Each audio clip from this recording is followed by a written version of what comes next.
From the campus of Xavier University, WBOK Go and Equity Media Station.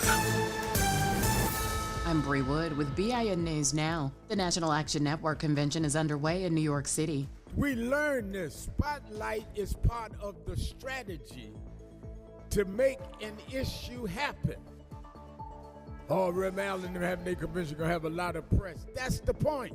Reverend Al Sharpton and other leaders, including Black Maryland Governor Wes Moore, are spotlighting issues, including the Black maternal health crisis. Colin Kaepernick is releasing a new book nearly 10 years after his NFL anthem protest sparked national debate. The Perilous Fight comes out September 15th, reflecting on police brutality, race, and his exit from the league.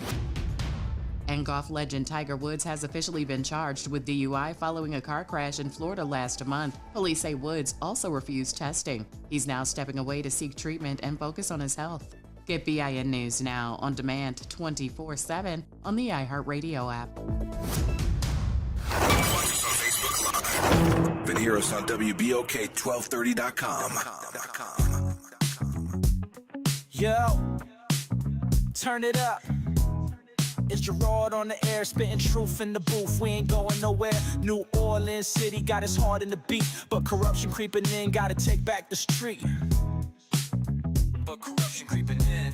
Gotta take back the street. From the French Quarter vibes to the Ninth Ward grind, he's the voice of the people, yo, he's one of a kind. Talking about the struggle, the hustle, the pain, but with each word he drops, he's bringing power to the game. Gerod on the radio, calling out the lies, bringing light to the dark, keeping hope in our eyes. He's the voice of the people, making changes unfold. In the city of NOLA, we're reclaiming our soul.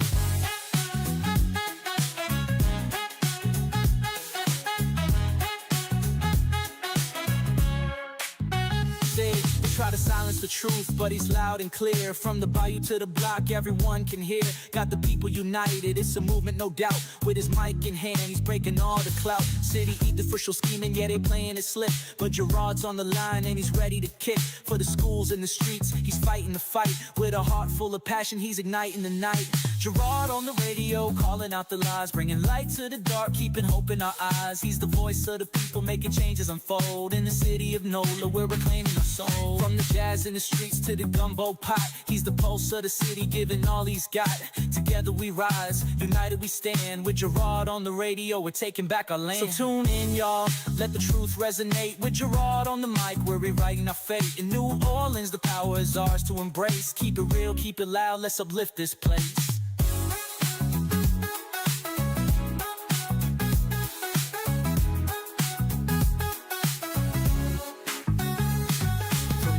In the streets to the gumbo pot, he's the pulse of the city, giving all he's got. Together we rise, united we stand. With Gerod on the radio, we're taking back our land. So tune in, y'all, let the truth resonate. With Gerod on the mic, we're rewriting our fate. In New Orleans, the power is ours to embrace. Keep it real, keep it loud, let's uplift this place. Gerod on the radio, calling out the lies, bringing light to the dark, keeping hope in our eyes. He's the voice of the people, making changes unfold. In the city of NOLA, we're reclaiming our soul.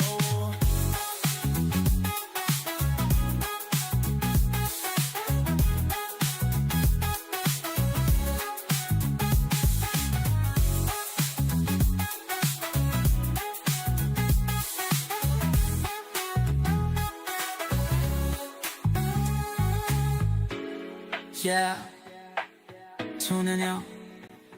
Let the truth resonate. With Gerod on the mic, we're rewriting our fate. In New Orleans, the power is ours to embrace. Keep it real, keep it loud, let's uplift this place.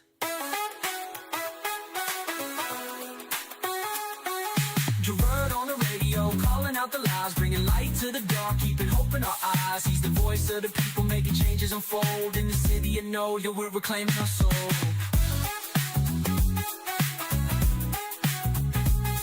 Yeah,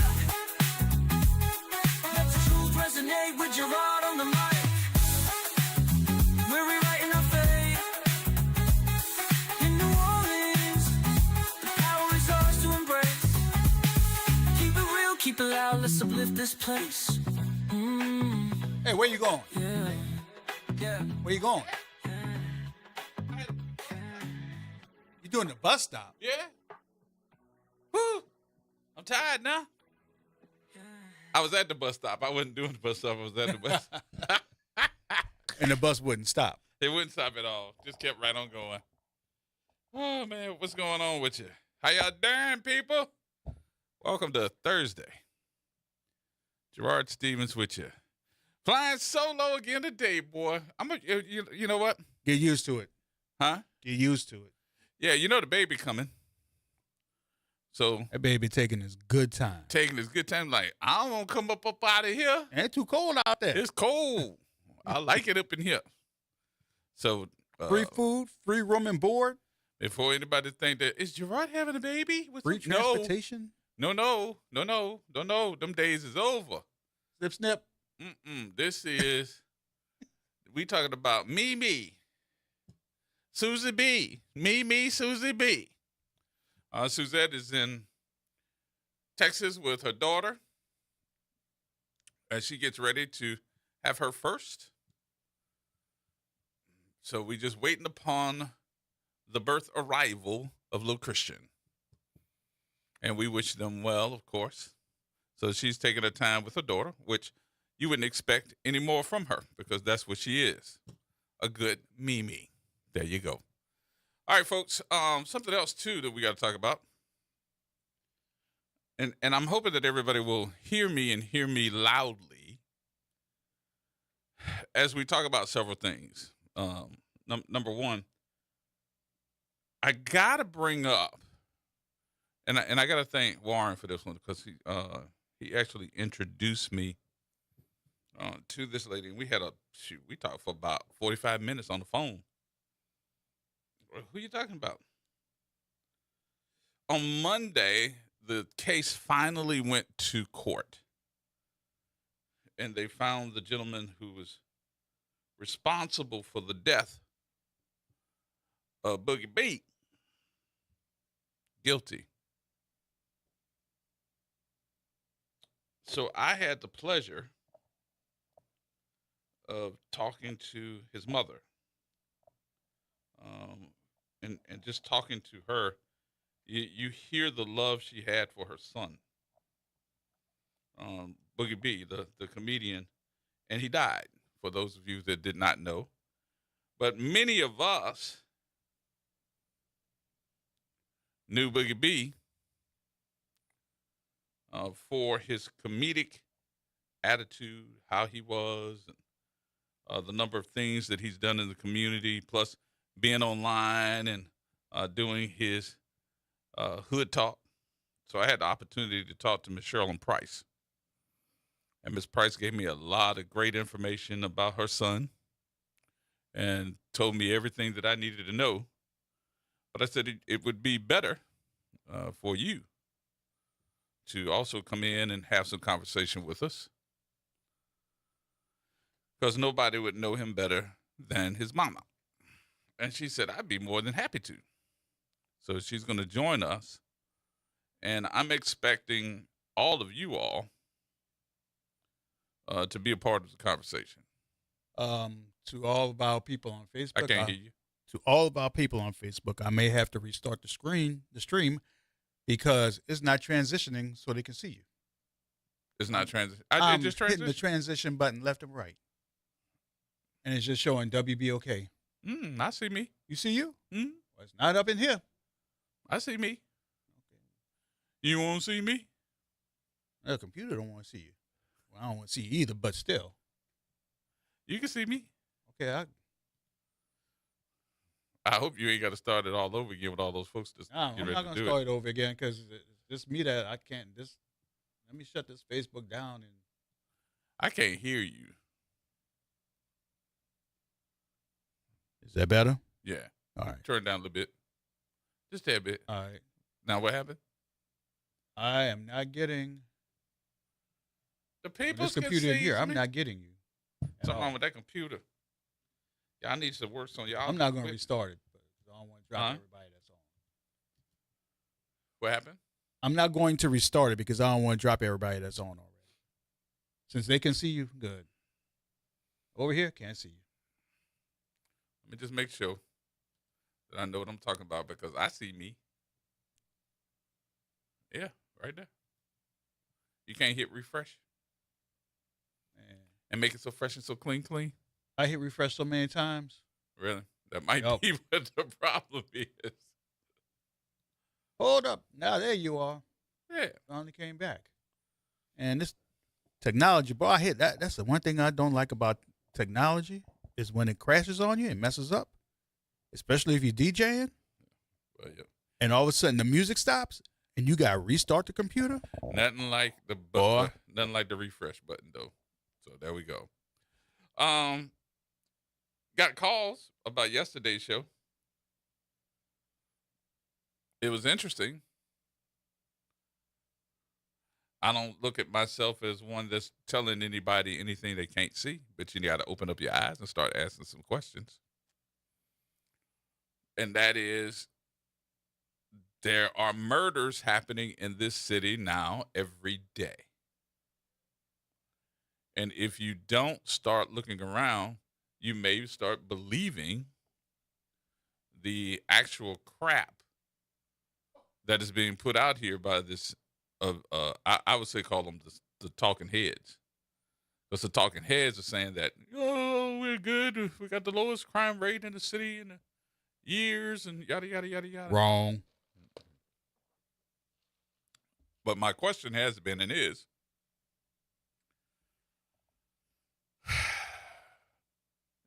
if we're going to sit up here and talk about murders, I want us to sit up here and talk about how many shootings. Because we hear one or two of those, but how many shootings, how many folks are getting shot? They may not die, but how many folks are getting shot? You need to start thinking about that. The only difference is the person that's shooting at you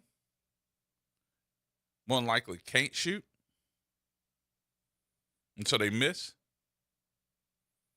which is in good favor for you. Or they're spraying and they're hitting everybody that's in the line of fire.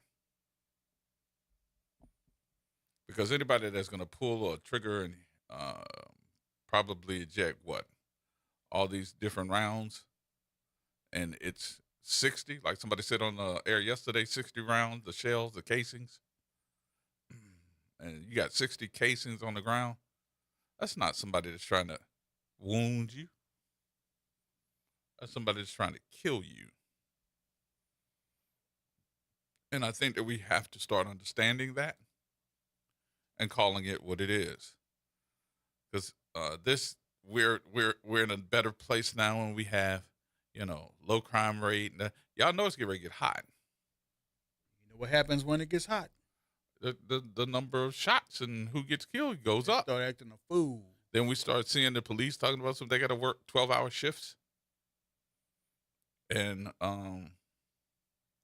here's another one that I got a question about. Tomorrow, my guest is going to be, I got a guest tomorrow too, Morgan Clevenger. Oh, you're just a regular Johnny Carson, huh? What does that mean? Guest. Yeah, I got a guest tomorrow. Morgan Clevenger is going to join me tomorrow. Morgan, who has been an advocate for the fairground area and that Gentilly area for a long period of time. I called her and I asked her today, I said, Morgan, would you come do my show tomorrow? And she said, absolutely. I said, and the reason why I would like for you to come do the show is because I need you to set some stuff straight for me. And then I saw a couple of things on your Facebook page. I don't want to give away everything, but it's going to be interesting. And then something else that is bothering me that I have not heard said as of yet, and I'd like to know, are they going to have a press conference? And what are they going to be doing for the safety of this city? You need to think about something, bro. Right now, we have all these different issues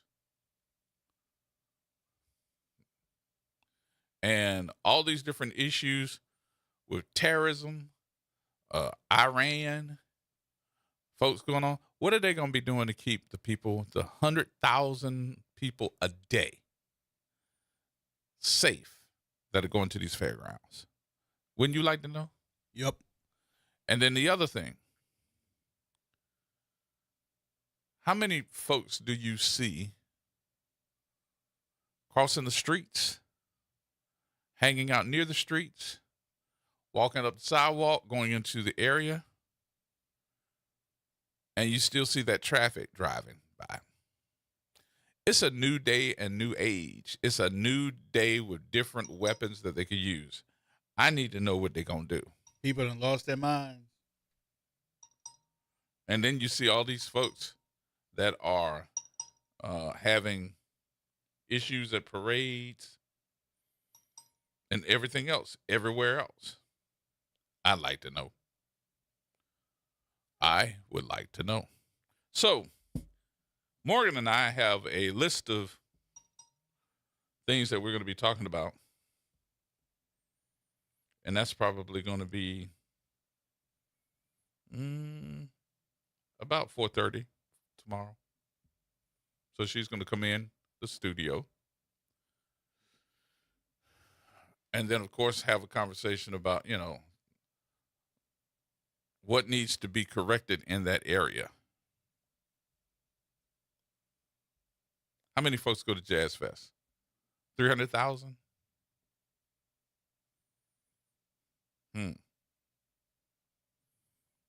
Yeah, that's about right.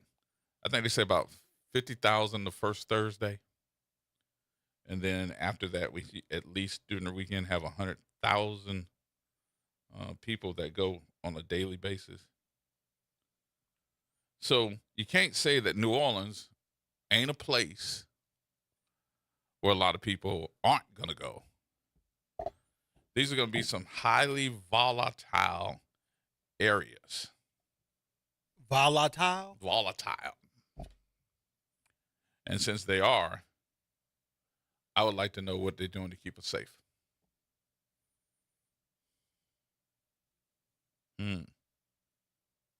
I would like to know. Can you tell me? Are they going to put down any of the, what do they call them things? Them cement blocks? So people can't drive crazy? Dividers? Dividers? Yeah. Can they stop them from driving crazy through the neutral ground? Are they going to have areas where we need to have security? I know LNR does a good job, very good job during Jazz Fest. But are we going to have armed guards out there just in case? Not just in the area. Then who's really checking to see what you're bringing into the fairgrounds? I know that at that front door usually you have what, the fraternities standing there, they're checking to make sure you're not bringing anything in.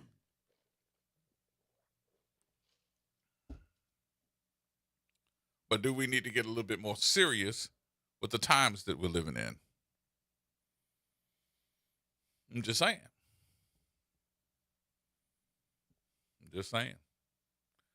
I'm a little bit nervous about that this year. You don't go, though, do you? I don't go. No? Nope. Not my flavor. Don't like big crowds. I just want to know what's the expectation this year. How many people? How many security guards? How many police officers? Are they going to change up any of the entryways and exitways? Are they letting people drive down Gentilly Boulevard? That's happening in 2 weeks, y'all. It's, believe it or not, in 2 weeks. And how is the security perimeters being set up so that we will know what to expect? That's just some insight. I'm hoping that I'm asking, and if you haven't thought about it, for those that are in charge, think about it and have a press conference prior to, and let everybody know these are the things that we're doing to protect you.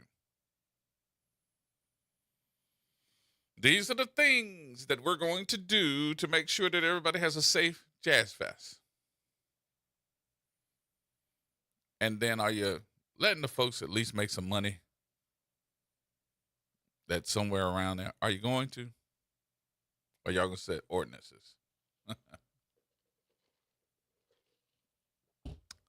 Let the people, y'all invade them people's neighborhood. Let them make some money parking. And stop running around here with the, the taxation people? Trying to tax them on parking cars, selling stuff. All right, good Lord. Nickel and diamonding. Nickeling and diamonding. All right, this is about 20 minutes after the hour. We got to take a break here. We'll take the break. We'll come back and have some more conversation with you in just a few minutes. Everybody hold tight. She's going to be here. I just got a text from her. She's going to be here in a few minutes. Sherilyn Price is going to join us in just a bit. Right here on WBOK.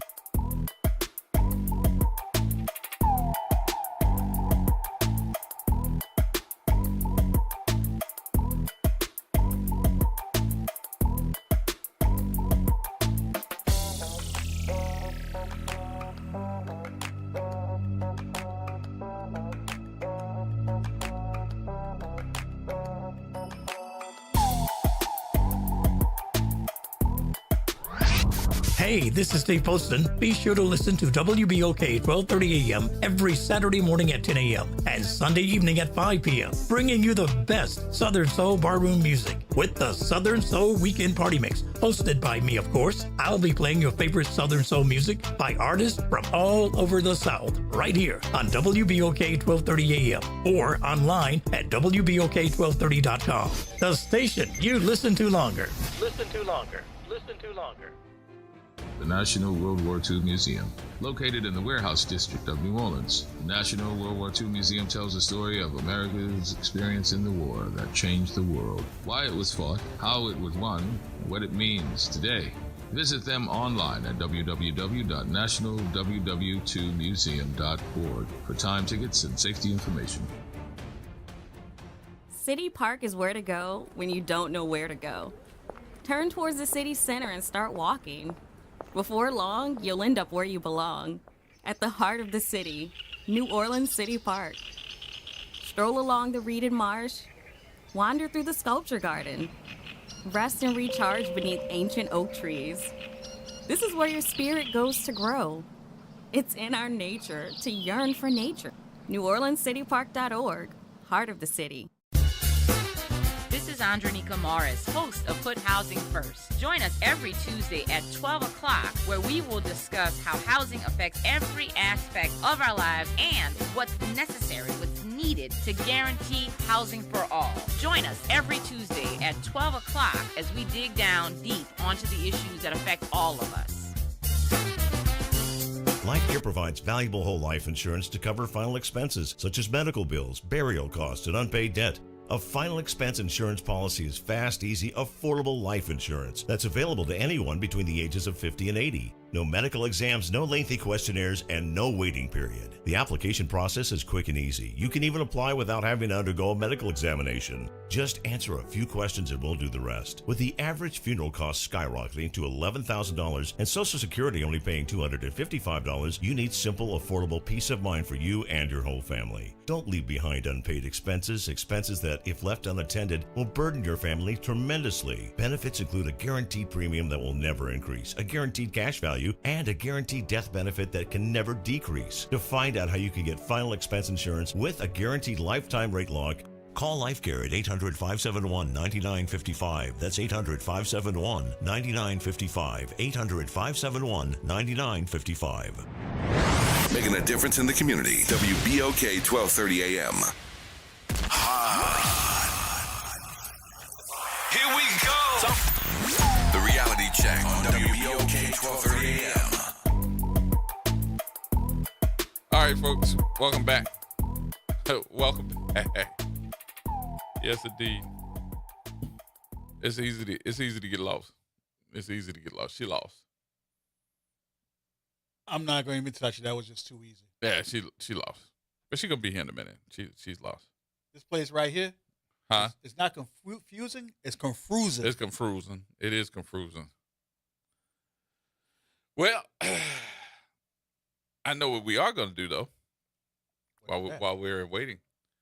So remember yesterday, I was telling you. I said one of the things I love the fact that he did this. I was talking about Boogie B, and I said he would do these Hood Chronicles. And it would be information about stuff in the hood. And if you didn't know anything about New Orleans, you would learn something from a hood standpoint. And everybody would be like, what? Yep. So he recorded them and put them on like YouTube. He put them on Facebook. And folks were like really going to him and laughing, learning something. And I would tell them every single time, keep doing what you're doing because it's important. Because folks don't know their history and maybe need to learn it. And he said, bruh, are you kidding me? I was like, nope. Just keep doing what you're doing. Next thing I know, it blew up.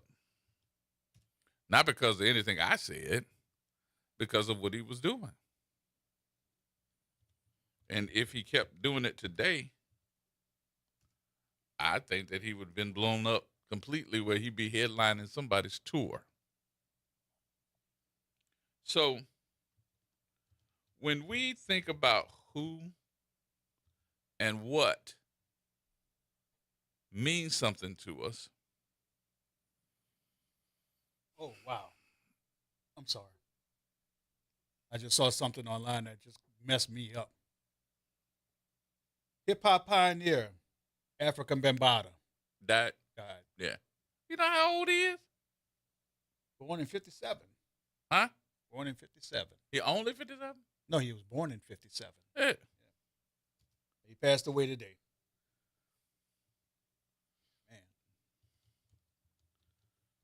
So, okay. Let me get back to what I was saying. What was I saying? I don't know. You know, you shouldn't interrupt me when I'm on the move because I got CRS. CRS. I got that really bad. I was talking about Boogie. I said the things that he had done for the community and bringing folks together, I think was very important. And if we didn't look at it that way, we now know with the loss of him how important he really was to the community, bringing people together, being a funny man, doing comedy and putting it online so people can see it. And if we didn't know, I need you to open that door. Probably that one. We got to start remembering who our folks are. So I asked Miss Price to come here today because she was on the news on Monday. By the way, that is Boogie's mother. And I asked her to come today because I need her to talk about Boogie, talk about the case, and you can hear about her son. Nobody wants to talk about the loss of a child. And I definitely don't like having those conversations just because. But this conversation is going to be one of those that we need to go head on and do. And the reason why is because we have a lot of good people in our community that did something, are doing something. And if we don't remember them,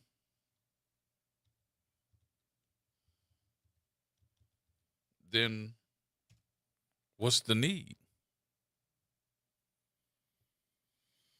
If we don't remember them, then what's the need? Well, Gerard, that might make a little sense, and it does. So Monday, she was on the news as they were walking, her and her husband were walking out of the courtroom because the case finally went to court.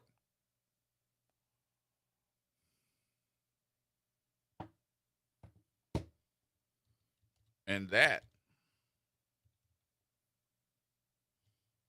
was her saying to her son, I'm always going to be there.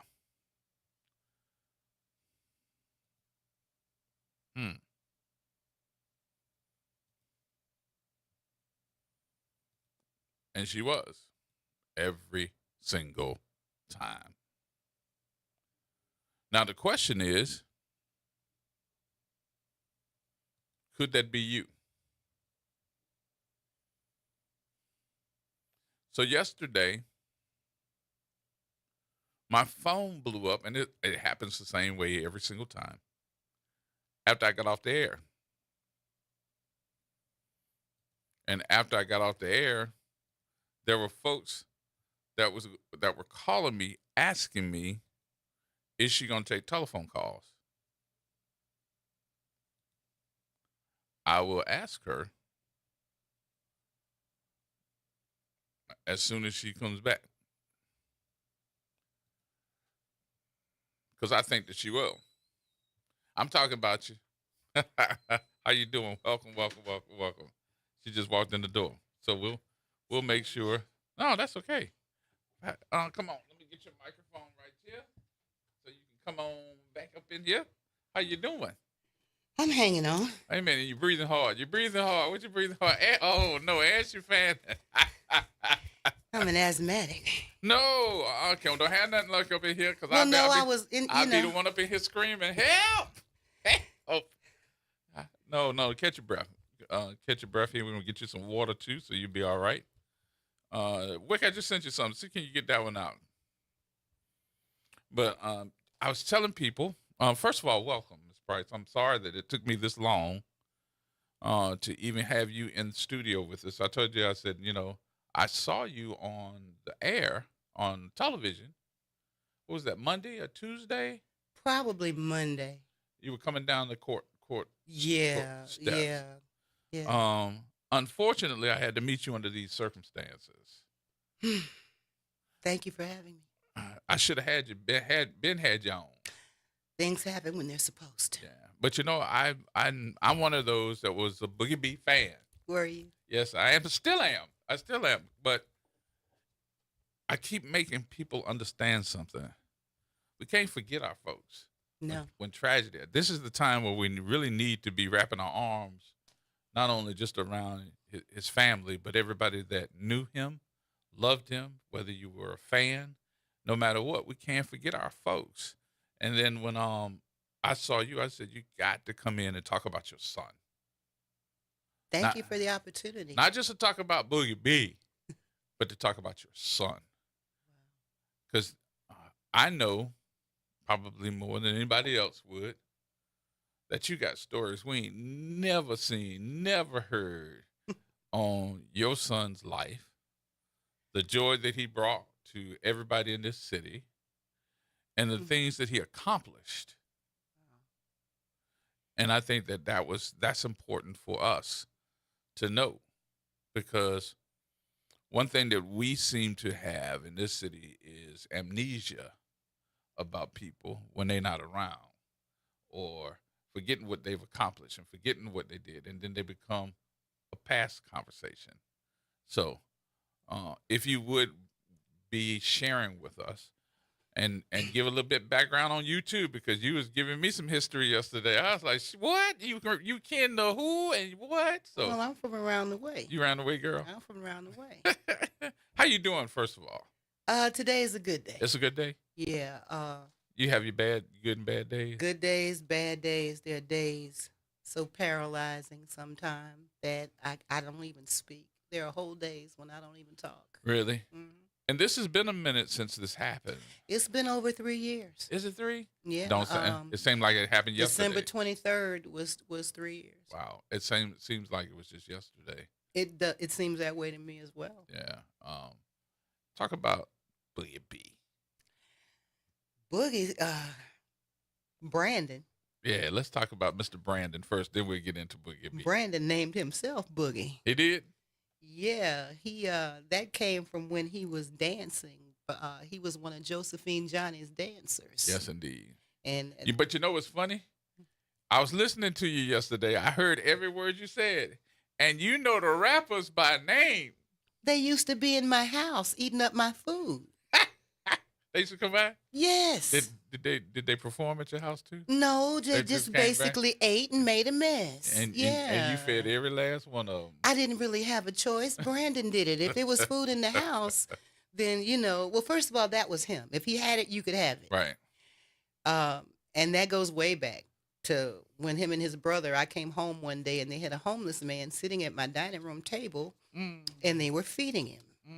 And I smelled him before I saw him. Oh, wow. And I'm like, what's going on here? And they said, he was hungry, Ma. And they said we have to feed the hungry. Wow. And I was like, okay.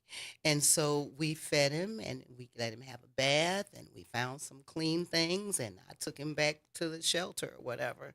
And I explained to them that they could not make these decisions on their own about who to help. But I couldn't do anything about it because I'm the one that sent him to Sunday school so he could learn those things. And guess what? He's probably a better person because he knew that that's what he was supposed to do. Well, he was like that. I mean, if you talk to any of the comedians, they will tell you that he was their biggest cheerleader. He didn't compete with anybody. He encouraged people. He made friends. He made friends I didn't even know about. Right. The day after he was killed, Juan LaFonta called me. I had no idea Boogie knew Juan LaFonta. Turns out they go way back to when LaFonta was in college and he was a bouncer at what was the name of this hip hop club, the something spot. I can't remember now. But Brandon at the time was working at a hip hop clothing store on Canal Street, right next to the Joy Theater, and there was a little Chinese restaurant between them. And of course, he made friends with the people at the restaurant, and they would give him food, and he would share with Juan, and he would give Juan clothes out of the store and so forth. Wow. And so he called me and he says, you don't know me, but I knew Boogie when I wasn't an attorney, when I didn't have billboards all over town, and I'm 100% here for you. Wow. And he explained to me the need to prepare a statement because when somebody, a public figure is killed like that, then people want to know what was he doing, who was he involved with. And it was necessary that I come forward and say he was a 100% innocent person. Right. There wasn't 5 people that even knew he was in the city, and there was no one who knew he would be at that grocery store, not no one. Kind of explain to me, and I know this is difficult, but kind of explain to me that day. Brandon had sent me a text about 1:30. And I was in the kitchen cooking something for him. And the text message said, Mom, I'm in town. In fact, I can tell you what it says because I still have it in my phone. Yeah, he explained that he had a meeting. I found myself doing the same thing, keeping people's texts. I'm in the city. I got a meeting at 3:00 though. I'll be there afterwards. And he never made it. No. And you could see me texting him. Where are you? I said, just checking. He said, Grandma had a doctor's appointment. And that was the last thing I heard. And then I sent him a text. There's been a shooting on Barone Street. Your grandpa wants to know where you are. Because this is what happened. My dad called me, and he asked me, was he in the city? And I said, yeah. I told him about the text message. He said, call him and call me back. Unbeknownst to me, Dad had already heard about the murder on social media. It was all over social media, and I didn't know. And so I did leave this text, and he didn't call me back. Before I could call my father back, a young woman from the Times-Picayune called me and asked me to confirm that I was the mother of the comedian Boogie B, who was just killed. And I'm like, what?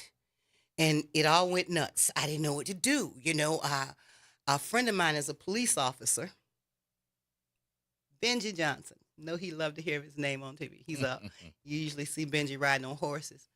I've known him since he was one of my first friends when I moved here. So I called him and I told him, I said, what should I do? And he says, go to the police station closest to your mom's house. So I went there, but it wasn't the right station. I didn't know there was another one. And we're there and we're waiting, and they're telling us that somebody's going to call us. And then he calls and he asked to speak to my husband. He wouldn't tell me.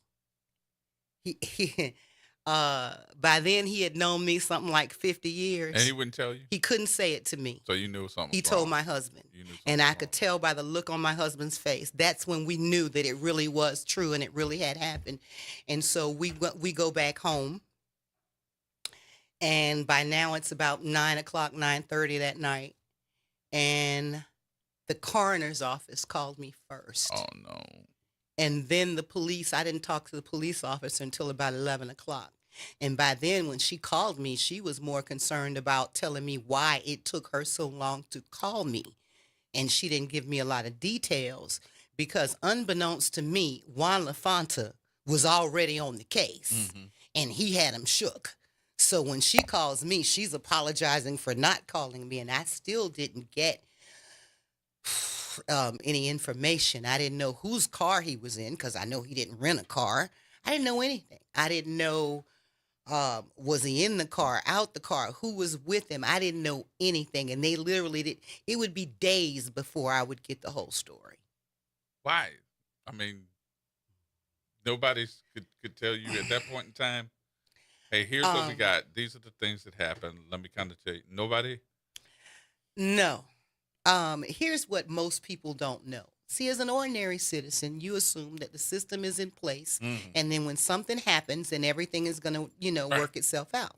When you become a victim, you find out that you're nobody's priority. The police are working on their case. The DA is doing what they're doing. The coroner's office are doing what they're doing, but nobody's holding your hand. Because of the public statement that I made, because it was blistering. I don't know if you're familiar with it. Tell it. Well, I don't have it with me now, but it was published. Give me a preview. Well, a little something. God, it was so long ago. I basically talked about the fact that he was an innocent person, that, he wasn't involved in anything. And I was furious that I had not heard from the police, and that I had not gotten any information from them. That's blistering. Well, the op-ed, and I think you can still find it. I wrote an op-ed. I'll look for it. I was asked after I made the public statement, it was just that. It was really just clearing his name and letting people know that he wasn't involved in anything that would have gotten him killed. Brandon was 43 years old. I've never had any reason to think he had ever been in a fight. Never a scratched knuckle, swollen eye, I'm telling you, every time you lip. talk, no matter who, I knew Brandon for a couple of reasons. Number one, I was always looking for him on these different shows. And the other thing I told him, I said, "Boy, you are funny. You are funny. Please keep it up. Don't let nobody tell you or distract you from being the funny man, because everybody loves your stuff." He said, "Gee, I really appreciate that, brother." But you talked to him. I didn't know that. Yeah, I thought I told you that yesterday. No, you let me talk yesterday. Yeah, I did. I sure did. But I wanted you to, and I apologize that I had to tell you that way. But if you noticed that when I was on the phone, I didn't say nothing. I wanted you to tell me. and I told you, and I'm gonna make that promise publicly today. I want you to give me a conversation about Brandon, and I want a conversation about Boogie B. Because he's not that much different to me, but a mama know her son. If you go all the way back to the beginning, there was nothing about his childhood that would make you believe he would become Boogie B. Nothing. Nothing. He was a quiet child. He rarely spoke. No Did funny not, man he nowhere. did not run when he walked. When other kids were running, he walked. We used to call him Grandpa. Yes, indeed. You know, he used to walk around like an old man, you know, and he was the kind of kid when he did say something, it landed. You know, but he wasn't a silly kid. He wasn't upbeat. He was real low key, you know. But his older brother was the opposite. Now, he's the one we would have thought would have become an entertainer. Oh, really? Okay, because Kevin had my personality. He was very outgoing. Kevin was one that was always on the scene. Kevin taught him how to dance, how to swim, things that he wouldn't have never done on his own because he wasn't that outgoing. Something happened in high school when he started coming out of his shell. I think it was when he was playing basketball at Bonneville because we moved back here from Florida in 1994, and I moved out to Kenner, and both of them graduated from Bonneville, and he played basketball. And he started to come out of his shell. But I didn't see any of this coming. I really don't know how he became a rapper. I've been thinking about that for the last couple of days, and I need to talk to Ronald and them because I don't even know how he got involved. He graduated high school. He moved to the city and lived with his father. And so I wasn't really keeping up with what all he was doing. He was going to Delgado. You know, he was a business major. Okay. And so and I'm seeing him every so often because I'm funding him, you know. And next thing I know, he's telling me about this rap stuff, and it's, you know how a parent is, going in one ear and out of the other, until the day he told me that he was dropping out of Delgado. Uh-oh. Because he was going to be a rapper. They had formed a rap group, and he was with Hot Boy Ronald, and they was going in the studio to record, and I was looking at him like, you're looking at me. And I'm like, are you outside of your mind? What are you talking about? That's normal. That's normal for you.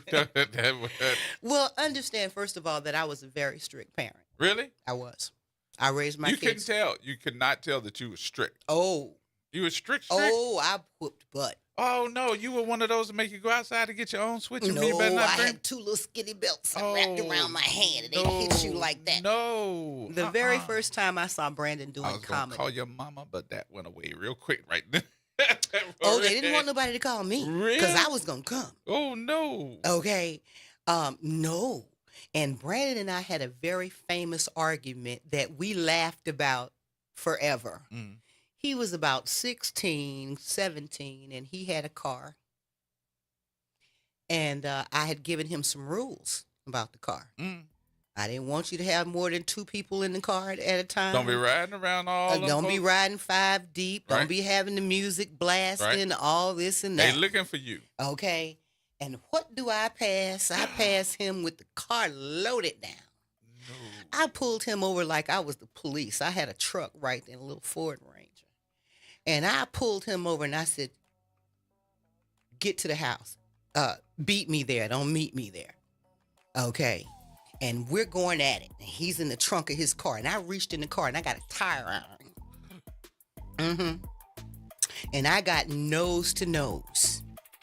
And he's like, I don't know what you expect. I'm just a regular dude. I do what everybody else does. I said, boy, let me tell you something. Oh, Lord. I said, I'm raising you to be something special. You're going to go all around the world and come back, and these jokers going to be right here. I said, now, if you're going to throw away your life, you're going to have to come through me and this tire iron. Oh, Lord, not the tire iron. And I don't think you have enough hair on your butt to do it. And this was the exact conversation. Not the hair on the butt? Hold that thought for a minute now. Stay right where you are. We're coming right back. You hear the music playing, so he's telling me I need to take a break real quick. We're coming back with more. Now, by the way, y'all, phone line's open, 504-582-9422. Attention, WBOK listeners. Are you a fan of the station and want to show your support in style? Well, we've got some exciting news for you. Introducing the official WBOK merchandise, the perfect way to wear your love for the station. Whether you're a longtime listener or a new fan, we've got something for everyone. Head to WBOK1230.com now and grab your WBOK gear before it's gone. When you buy WBOK merch, you're not just getting quality items, you're supporting the station you love. Join Southern University at New Orleans and Credit Human for the Community Resource and Financial Wellness Expo, Friday, April 10th from 11 a.m. to 2:30 p.m. 6801 Press Drive at the Millie M. Charles Auditorium on the SUNO campus, and connect with over 40 vendors bringing resources, financial tips, internships, and real opportunities straight to you. And it's completely free to attend. Don't miss the SUNO and Credit Human Financial Wellness Expo, where community meets opportunity. Well, Saints of God, this is Pastor David Impartan Sr. coming to you over the airways of WBOK, your favorite host of Change Your Water, Change Your Mind. I want to invite you to our show every Saturday from 1 o'clock to 2 o'clock p.m. That's Change Your Water, Change Your Mind. I want you to invite your family and friends to a broadcast that's designed to change your life, the way you think, the way you act, and what you eat. We want you to tune in every Saturday at 1 o'clock, WBOK, 12:30 a.m. See you on Saturday. Greetings and salutations. I am Edward B. Coulon Smith, chairman of the board of the New Orleans Regional Black Chamber of Commerce. We'd like to invite you to tune in every Wednesday at 12 noon on WBOK to listen in on Black to Business and be a part of the movement that's going on. Thank you. Interest rates and inflation are out of control. Is your credit card debt also out of control? It's time to resolve your debt and take back control for a lot less than what you owe. If you have $10,000 or more in credit card debt, then you need to call us right now. Debt Fix Pros can significantly reduce the amount you owe, and you could be debt-free faster than you think. I knew we had to do something. Our debt was growing. It was getting out of control, and we just didn't know what to do. We saw an ad for Debt Fix Pros. We called, and they showed us how fast they could get us out of debt. It really was amazing, and now we're back in control. Call now, and we'll show you how easy it is to fix your debt. The call and consultation are free. Call Debt Fix Pros right now at 800-311-5977. That's 800-311-5977.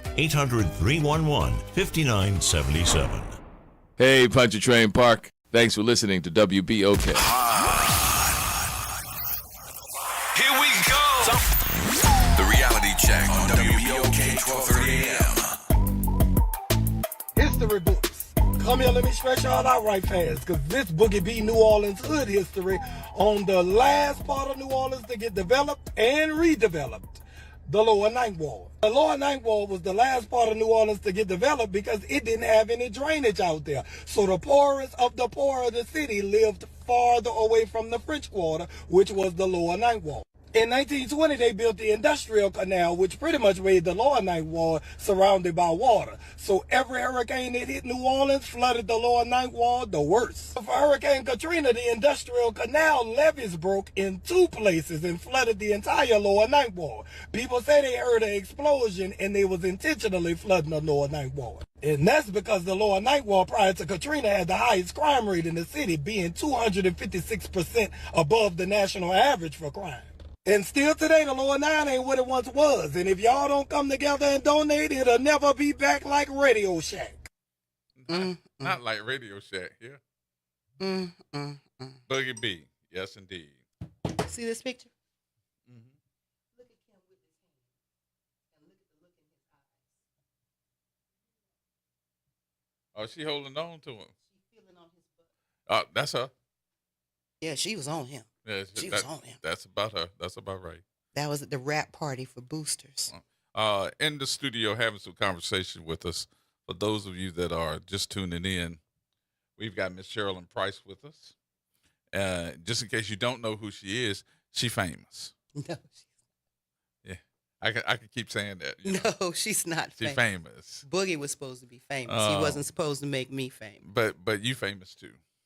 So I want to thank you, number one, for having the conversation. But you are Boogie's mother, and unfortunately, we got to have this conversation because, in my opinion, Boogie was one of those in our community that stood for something.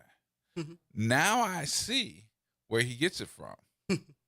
You know, they say the apple don't fall too far from the tree, and then the other one they say is, I got it from my mama. He got it from you. I educated my children. And when I say I educated them, I mean I lectured Talking to them. that mic for me. There you go. I would give them impromptu lectures from hours at a time. I taught them Black history. I taught them about Christianity, the Bible. I taught them about life and racism. I taught them the importance of. I used to tell them they were an endangered species. You're a Black man in America. You're an endangered species. There's a whole system out there designed to trap you and make sure you fail. But they don't have to succeed. You can be anything you want. You can do anything you want. You just have to focus. Love God and respect other people, and you'll be fine. And he did that. He was the person. This was so hard for me to take because you don't know what it takes to raise a young man like that. I was 19 years old when I had him, and he was my second child. Wow. And I had a bad marriage and a high school diploma. Wow. Okay. And from there, we grew up together. I went to school when they were going to school. I studied when they were studying. I would take them to the parks and the beach on the weekend, and I'd be under the tree studying. You know, legitimately, I went from being on food stamps to being a food stamp worker. I went to business school. I worked full time.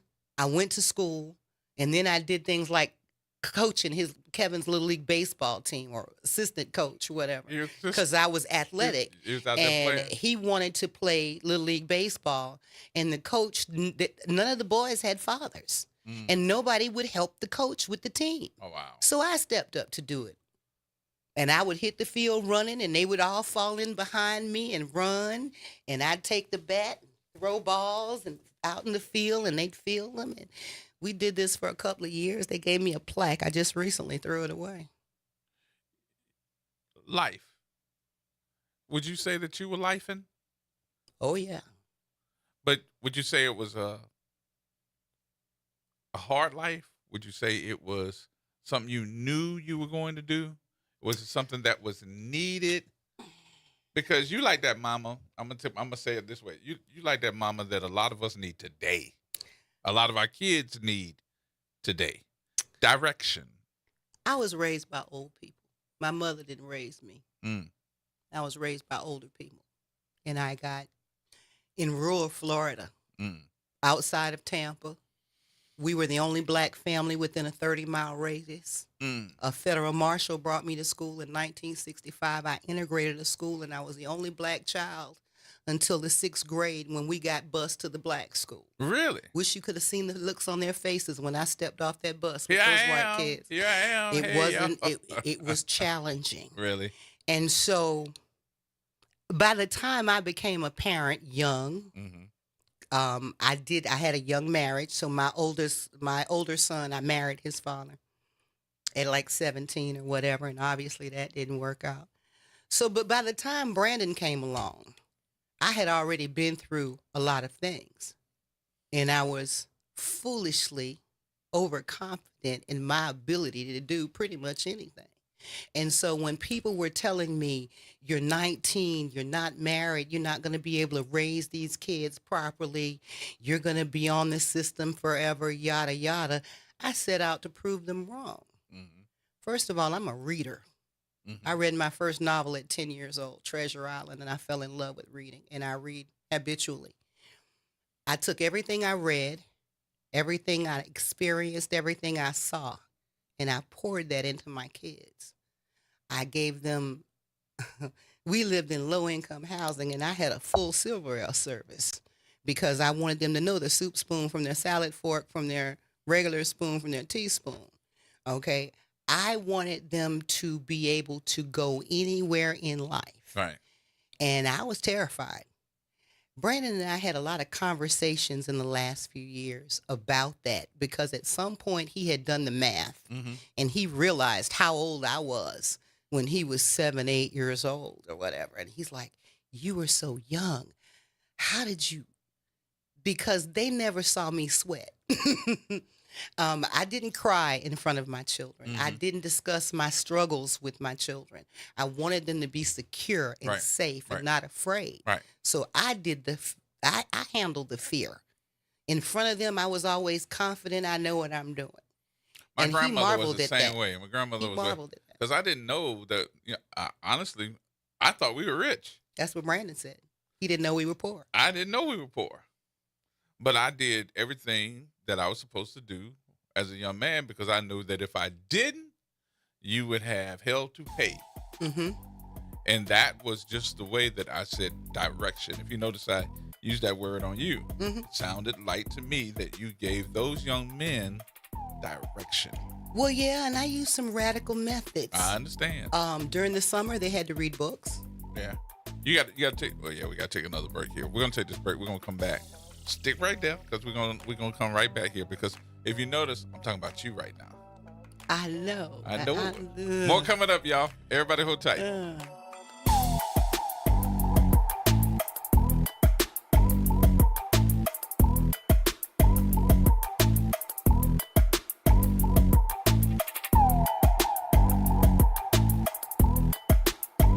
From the campus of Xavier University.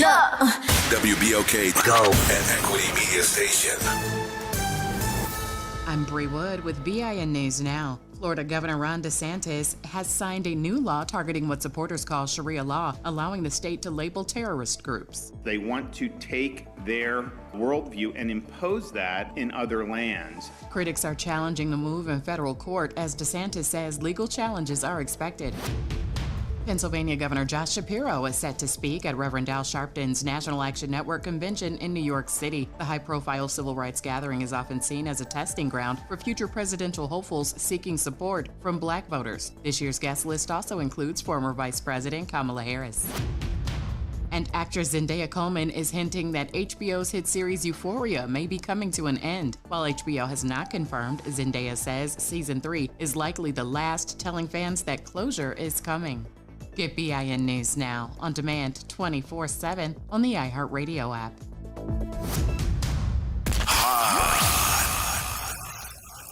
Here we go. The reality check on WBOK 1230 AM. You didn't know it was a housing project in New Orleans built for white people, so come here, let me stress you out right fast with this New Orleans hood history lesson on the Florida Project. The Florida Project was built in 1946 and named after the street that it sit on in the Upper Ninth Ward. They was built during segregation, so they built the Florida Project to house white people and the Desire Project to house black people across the street. In the 70s, desegregation hit and the white people moved out. And by 1994, the Desire Project across the street was the most dangerous project in New Orleans, making the Florida Project the most dangerous project in New Orleans. But these was like twin projects, because didn't nothing really separate them except for a little half a football field worth of grass that people used to have shootouts in. Even though the Florida and Desire was a close-knit community, when every development hit, they wanted to get rid of the Florida Project first. So they ended up tearing that one down even before Katrina. The Florida Project still the smallest, most unattended project in New Orleans. In the Ninth Ward is the biggest and strongest ward. I don't even be back in the Florida. You got to be from the 9 to be back there. There you go. For those of you wondering, y'all remember those because he would put them on Facebook. Y'all be sitting up there looking at them on Facebook, sitting there looking at them on YouTube. Boogie B, yes, indeed. In the studio having some conversation that knows this young man better than anybody, his mama, Miss Sherilyn Price. Miss Price, again, I got to say thank you again. We got to have you back, too, because you got knowledge. You got a lot of wisdom. You got a lot of wisdom. I'm old. You're not old. You're not old at all. And sometimes we need to hear that wisdom, especially for our young folks, because you prove something you're probably proving something to a lot of folks that we hear, but we don't ever see it. You lived it. And that is a woman, a strong woman, raised 2 boys.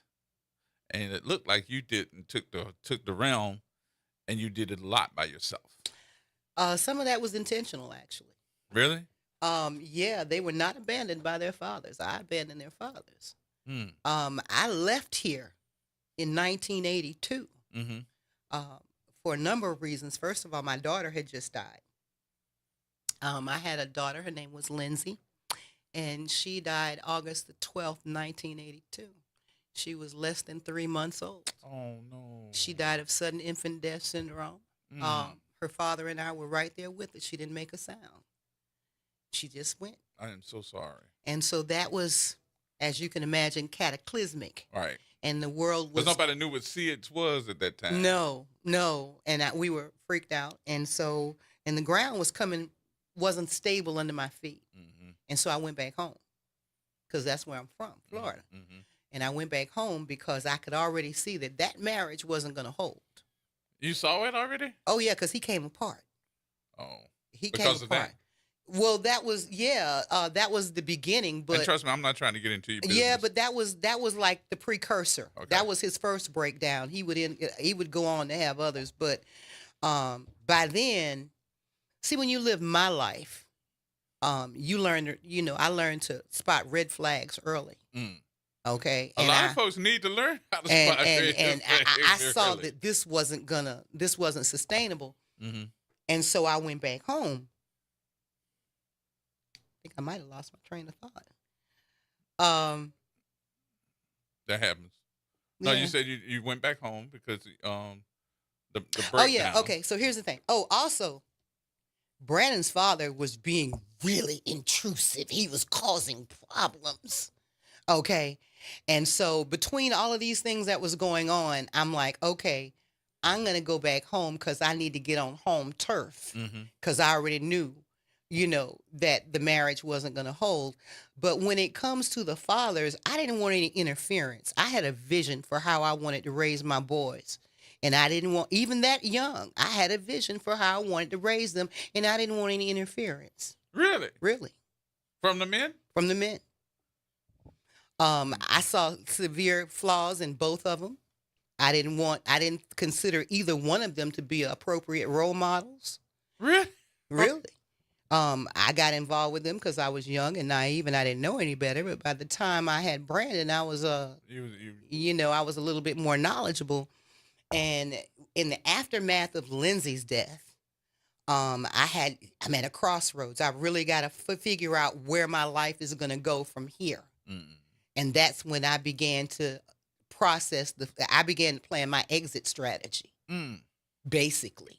So I went to business school. Your maturity level went up three times then. Well, I was raised by older people, and Right. I was raised as an only child. Okay. And so under those circumstances, you already have a level of maturity because you're always around the older people. You're not around kids. You're that around much. wisdom. Right. And you're taking in all these things that you hear. Right. And later in life, these things start making sense, And so I had a vision.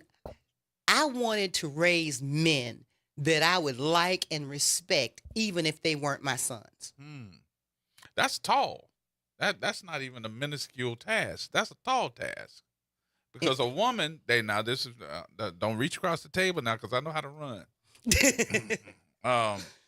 Because a lot of folks are now saying that one of the problem with men is that they are being raised by soft women.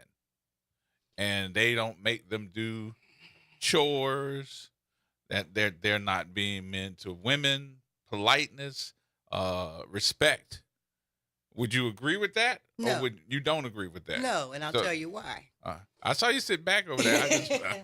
No, because the reason, if there is a reason, if there is one, and I understand that these matters are complex, but if there's any reason for what the ills that you're talking about, it has to do more with people having children before they're fully adults, before they have life experience, babies raising babies. But that's been forever.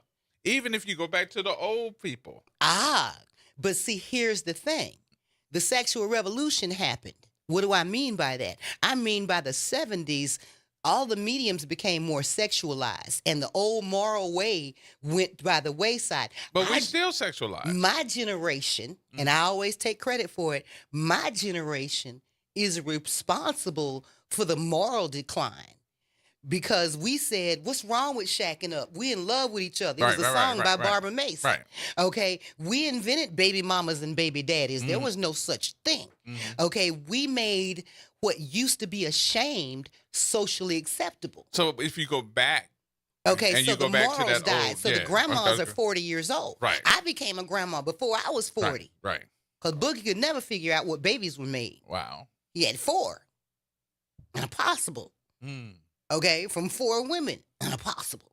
Because women love Boogie and Boogie loved women, and apparently he couldn't work out that birth control thing. Well, that was the only disappointment I ever had in that child. Other than that, he'd have been perfect. I understand. That's a mama talking. Okay, but no, society is these things don't happen in a vacuum. Mm-hmm. You know what I mean? And I am old enough to have seen how we used to handle things back then and how we handle things now. For example, I had an older cousin who used to babysit me and come spend the summers with me. And she got pregnant. And they told me she broke her leg.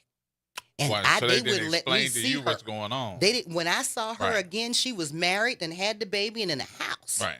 Because in those days, we didn't know Nope. grown folks' Right. business. Right. You know, we protected children's innocence. When people did things that were morally incorrect or whatever, we kind of pushed that to the side. We didn't publicize that. And we didn't give you baby showers when you got pregnant when you weren't married. We didn't celebrate that. We didn't say that was okay. That was a shame. Yes, those things happened, but they weren't celebrated in the way that they are now. And grandmas are 40 years old, so they're not passing on any wisdom because they haven't had any. And then one more thing, and I'll let that go. And then there's an intentional dynamic here. There are certain women who are intentionally not passing on wisdom to their daughters because they're competing with their daughters for the same men. Ooh, all right, y'all. Thank y'all for coming. We'll see you next week. Ooh, hold on a minute. Wick, turn the lights out. We need to make sure ain't nobody come knocking on the door. Ooh. You asked me. I told you. I'm not going to ask you nothing like that again. But no, I did want to throw this into that conversation piece. Because one of the things that I'll go back to, because you ain't too far from me when we talk about age. But when I did look up and we started talking about the revolution, that sexual revolution, one of the things that came out of there was not us. We started listening to the feminists that were saying that this is the sexual revolution, birth control, women's rights, and it was not African-American women. No, but there's a part of the sexual revolution that people never talk about. They that? always talk about feminism and the dynamics and relationships. Okay, but see, when I say sexual revolution, what happened is all of our mediums became more sexualized. Our songs became more explicit. The censors died. Now we're seeing more sex on television. It came out of the shadows. But you used to be sitting up there and your mom and daddy used to have the house parties and stuff. And the next thing you know, you couldn't come out the room because they were playing the stereo and the songs. We weren't even in the house. Tyrone Davis or Betty Wright. Tonight is the night. Yes, but first of all, Tonight is the Night is not a good example because it came out in late 70s. But here's the thing. Listen to the lyrics of the older songs. Right. There was a certain poetry. It was love. There was love and there was euphemisms. There were certain words that weren't used. Now today it's basically audio porn. Okay. I agree. Okay, but there was a transition. And during that transition, clear heads said we should put sex education in the schools because they saw that things were becoming more sexualized. Birth control came in, abortion became legal, the television became more sexual, music became more sexual, and the thinkers said, let's put sex education in the school. And the religious right raised hell. Yes. The religious right led by Anita Bryant. She used to be the Florida Sunshine Lady. Oh, wow. And she led the movement that let the parents do it. We don't want our children to learn about sex. Right. And they won.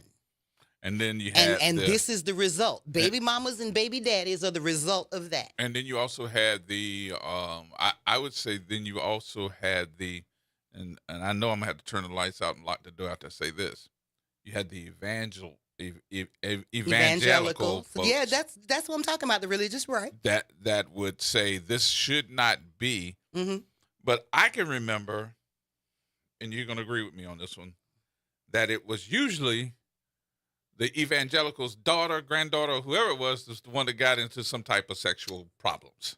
And you didn't see her no more. Preacher's kids. Because either she went to have that abortion when you're telling me that, you're not supposed to get rid of the kids, you're not supposed to have abortions. But you would take her out of school and move her up north somewhere so that she could have this baby, or she would have this abortion, and we never saw her again. All kinds of things happen. DNA is the Ancestry.com community is uncovering a whole lot of old secrets. A whole lot of stuff here. And that was covered up. Well, one of the things that I learned here, I'm not originally from here, but I love the history about New Orleans. So And one of the things I found out, and if you know what I'm talking about here, you expound upon it. But one of the things I looked up at was the French Quarter, and I was like, "Why y'all have the tracks, separating the French Quarter from the rest of the city?" And they said, "Well, you got to remember back in the day when we had slavery, it was the concubines that were living in those quarters in the French Quarter." And I was like, "Why?" It said because the master's wife would probably killed her because he was going to be with this woman that was his concubine because she was having that baby. That's why you got those little mulatto babies. Yeah, no. Do you know this word placage? Placage, Placage. It was an institution in the French Quarter, and it was the situation where the French planters, the French plantation owners, they would come to the octoroon balls and the quadroon balls, and they would choose them. You call her a mistress, a concubine. They called her a placée. And they would enter into a contract. Now, you can Google this. Anne Rice wrote a book called The Feast of All Saints, talked about it. And with this, if he chose her, he would talk to her people, and they would make an arrangement, and it would be a contract that was actually enforceable. Wow. And he would agree that he would give her an X amount of money. He would give her a housekeeper, chef, whatever, a house, whatever, in the French Quarter, whatever the deal, that was common. And then when he decided to put her away, well, first of all, in that agreement was built that what he would do for the children, he would provide for the children of that union. Sidney Bechet, known as the father of jazz music, he was a product of that institution. That's how he got to be educated in Europe. Now, when this arrangement was over, this is where Gentili comes in. Okay? Because then he would buy her a house outside of the city because he didn't want his boy, his friend, or whatever to come behind him. Oh, really? So this is where the 7th Ward comes from, where you see some of the lighter skinned Negroes in the city. Right. That's where they come from. That's when she was moved. Yes, that's when she was moved out of the French Quarter into Gentili. Now the 7th Ward was, here's the thing. Boyfriend done quit me. He done bought me a house in Gentili. Well, see, the families benefited from those associations. So the poor relatives, or the relatives of the one who had the house in Gentili, they lived in the 7th Ward right outside the Gentili. I married into one of those families. Wow. Okay. Just wow. Okay. And I was promptly informed that I was too dark to marry into that family. So the way that I learned about some of this dark skin, light skin stuff just threw me for a loop when I first moved here. And me too. Unfortunately, my first, and I know I'm going to get pushback from this, but my first conversation about the blacks being light skinned, passé blanc, and understanding what it was, I actually went with a friend of mine to a club. Guess what the club was? The Aristocrat. The Autocrat. Autocrat. I'm sorry. I said Aristocrat. The Autocrat. Yeah. I remember the Autocrat. We had that conversation about the brown paper bag for you to be able to get in. Wow. And I was like, y'all got to be kidding me, right? So what threw me for a loop was it was us being prejudiced against us. Colorism. That's what they're calling it today, colorism. And it's still alive and well today, and not just in New Orleans. But the institution of placage gives the explanation of why we have the most concentrated group of the lightest skinned black people in America. We do. What was the reason? What I just told you, placage. And this was a system. This went on. These plantation owners and their wives lived in the plantations. Understand, when they came to New Orleans, they came here on the season. They had plantations all down the river and other places, but they had houses in the city. Mm-hmm. And so the mistresses would be in up and down Royal Street. Really? This is a matter of history. You can Google these things. I mean, just learning some of this, and I think that a lot of folks really don't know the history of who was who or who wasn't who here. And here's how it was done. If you notice, they'll have the black Robichaux and the white Robichaux. And the white Robichaux will spell it with an X, and the black Robichaux will drop the X and spell it with a U. Right. Okay. And that's true. With all these New Orleans names, all these people are related. They just spell their names different. It's a lot of cousins up in here. And one of the things, too, you brought up that I want you to kind of expound upon was the fact that you being just from glance Florida, at that. 18th and 19th century system recognized non-legal left-handed marriages in French and Spanish American colonies, notably New Orleans, between wealthy white and free women of color. Right. Because, see, this system existed in France. What were they called? I forget. There was a name for them. But that was a system, and that was an accepted system.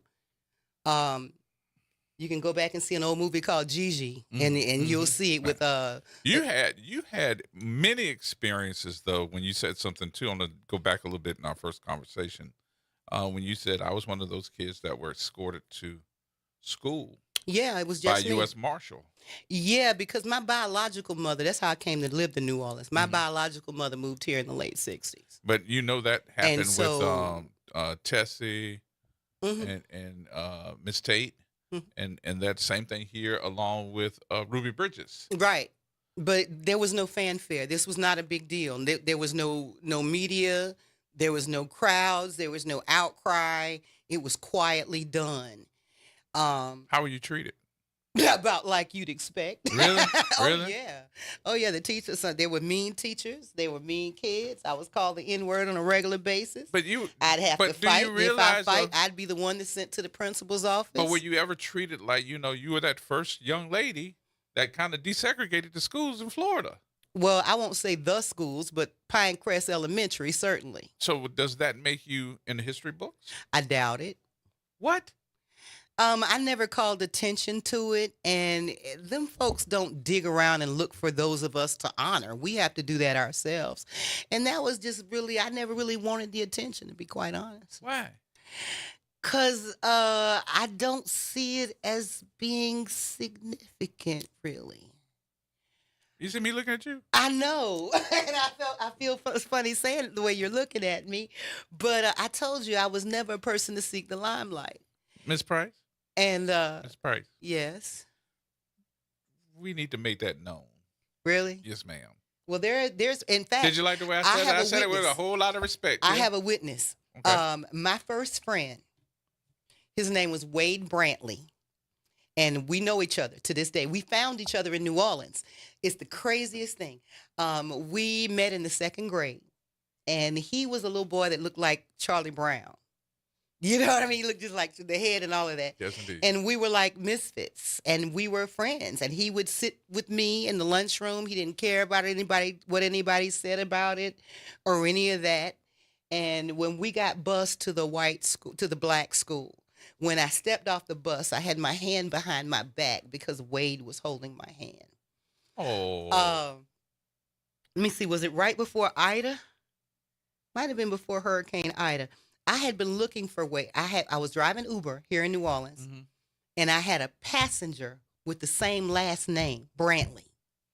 And I talked to her about it and how I knew Wade and all of that. And I told her I had found him on Facebook, and he's actually here in New Orleans. At least he was then. And we're a long way from Lithia, Florida, let me tell you. Right. I was blown away when I found out he was here. So long story short, she puts me in touch with him. Oh, so you related to him? She wasn't. No, it was a coincidence. She just happened to have the last name. they're part of the same community. Okay. I'm going to leave it at that. And so she said that she would help me find him. She went to a particular church that their community went to. Right. And she put it out that she was looking for him because she thought he was a relative. Okay. And she found somebody that knew him. When she located him, he was in the south of France or something. Yes, indeed. So he came back. We talked on the phone, and he was regional manager for TJ Maxx. And so we arranged to meet in Slidell because he was coming out to that store. Wow. And we met at Cheddar's. We hadn't seen each other in 48 years. And y'all were eating good. I love that. We got to take a break real quick here. We're going to take the break. We'll come back with more in just a minute, y'all. Everybody hold tight. So he left.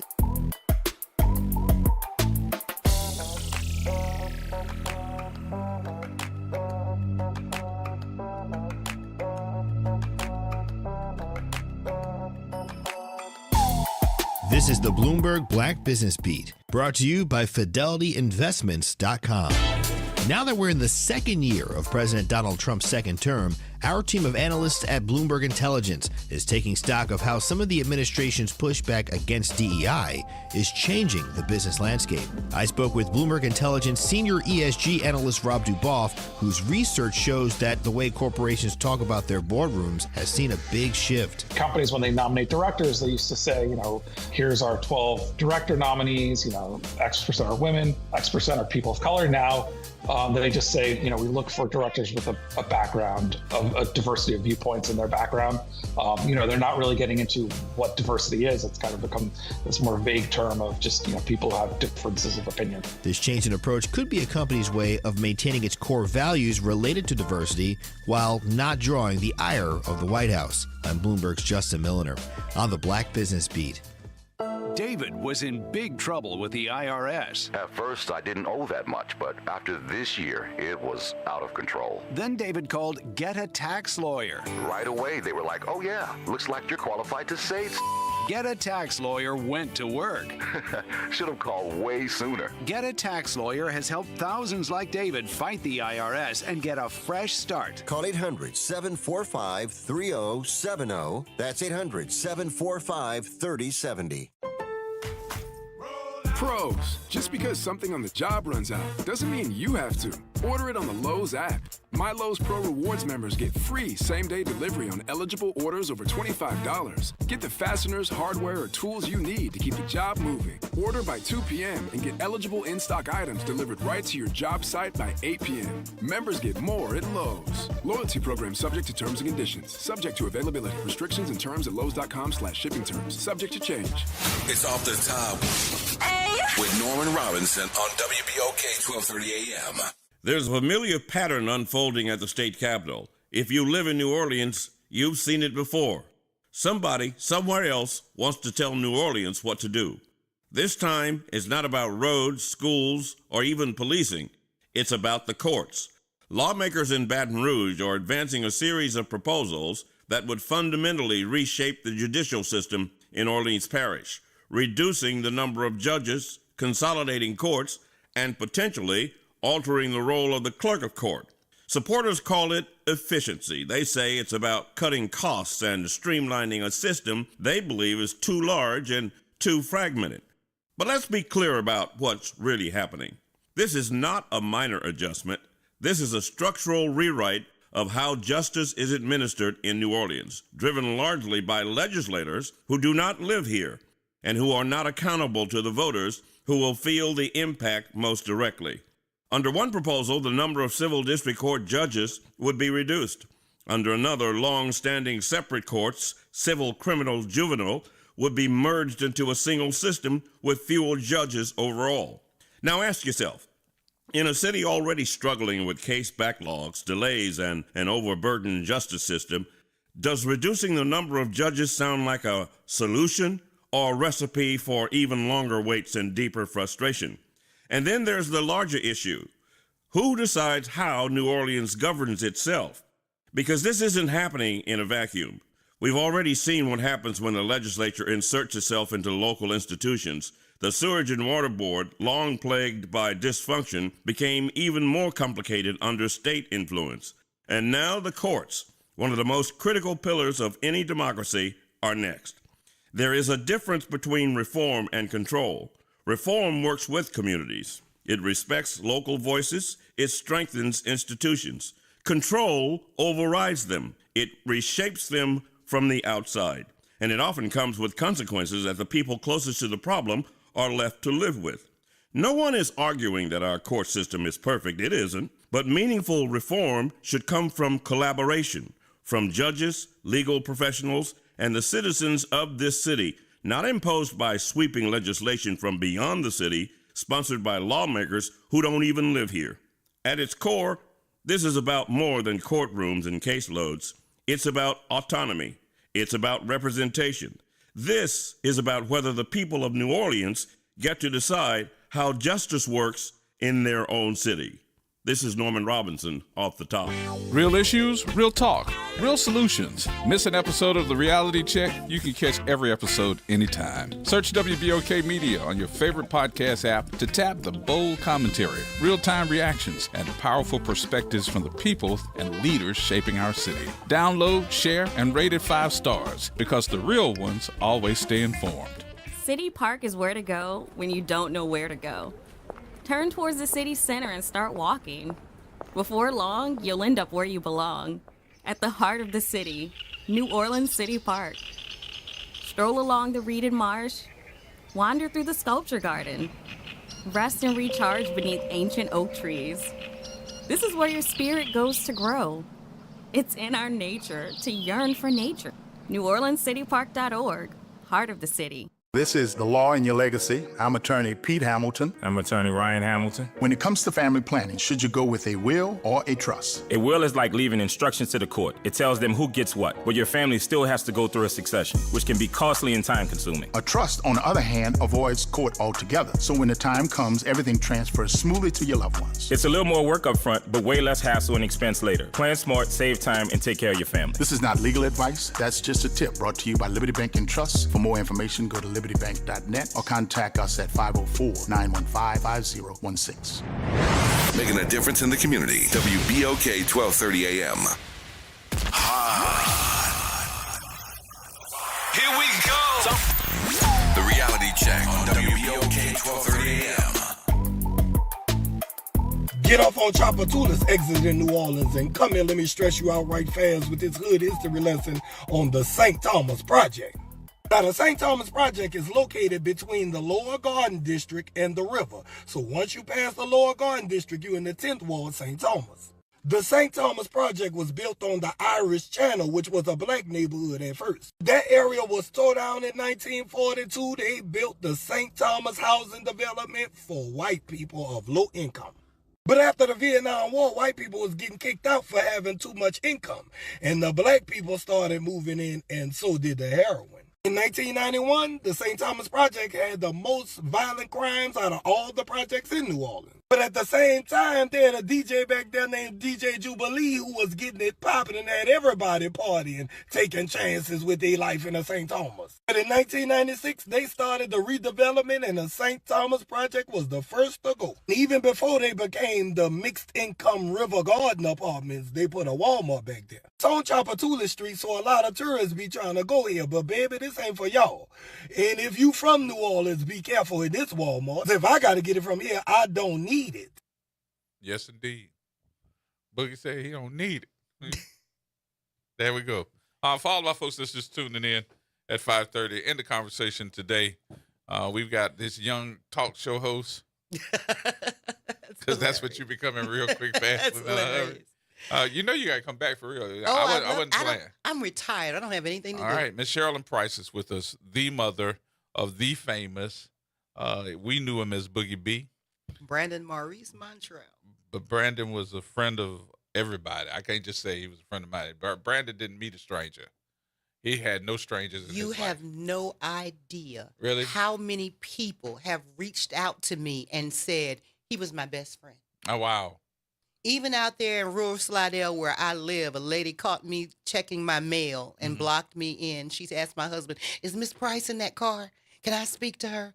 So I get out and she hugs me. And this is a middle-aged black woman. And she hugs me. She says, my daughter told me you live here. I had to come hug you. Boogie was my friend. Wow. I said, was he? She says, oh, yeah. I listen to him every day. I said, Talk to me about that part of. I've been Brandon. shocked. Older people. I had an older man. He's a older Caucasian gentleman from somewhere in Mississippi. I believe his name was William Carpenter, and he was an author. And he called me crying.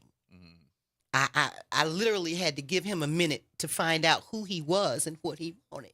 And he told me that he had met Brandon in the French Quarter some years ago, and that they had stayed in touch, and he was heartbroken, and he wanted to know if I would let him use Brandon as a character in a book that he was writing. He said he was writing a book about the French Quarter. It was going to be called 15 and a Quarter, and he wanted Brandon to be one of the spirits in the story. Yes, indeed. I haven't heard from him. He was very elderly, so I hope he's still alive, but I haven't heard from him lately.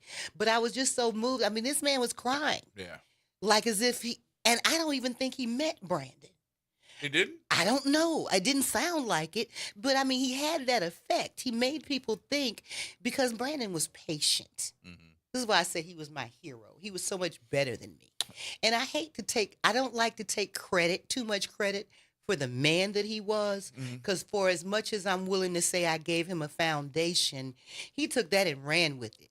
He passed my expectations years ago. You said something, which I got in that little snippet on the air Monday, and I want you to elaborate on it. You forgive those who took his life, or you don't? I don't.